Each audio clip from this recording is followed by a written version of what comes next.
Morning. What am I reading, or what have I just finished reading? I've finished reading this autobiography of Rod Stewart, and I picked it up in a charity shop for half nothing, and I said to myself, I wonder if there's anything worth reading in this, and I thought I would put it down after 10 pages. Thought it would be no good, but actually, it was good. It was fascinating, and the 60s and 70s were just an amazing time. And Rod Stewart was right in there. He's born in 1945. He's 78 now, and this book covers his life story right up to 2012. Now, there's a few bad words in it, and there's a few naughty stories, and what would you wouldn't expect anything else from Rod Stewart. But generally speaking, it's a social history of the early days of rock music and how people like Rod Stewart got started. Because he mentions an awful lot of other names and people he knocked about with, and I could hardly put this down. It's a very, very honest book. He's not afraid to poke fun at himself and point out his mistakes, and that's a very good way to be. He laughs a lot about himself and the things he does, things in the past that embarrassed him, and he talks about the women that have went through his life. He tells us the mistakes he made and the hurts that he left behind. So what does it say at the back?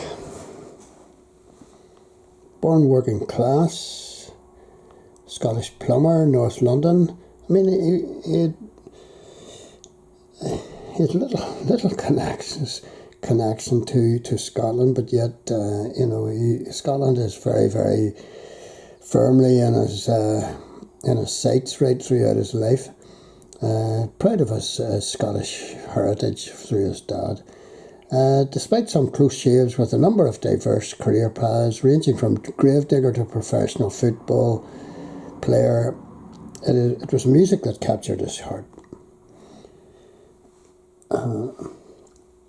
Rod Stewart would admit himself, he was in the right place at the right time, and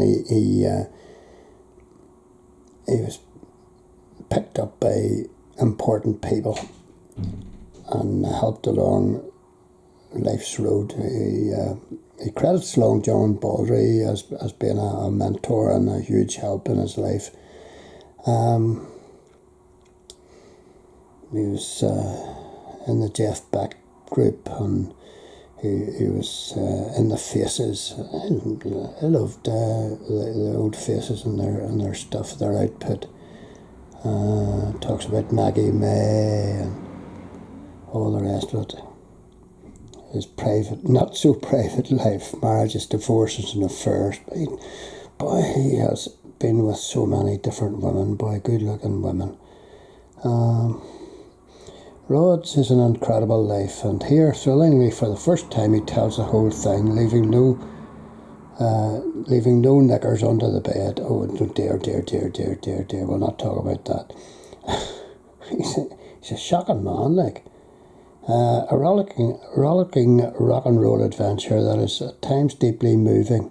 This is a remarkable journey of a guy with one hell of a voice and one hell of a head of hair. He certainly lived life, folks. Old Rod Stewart.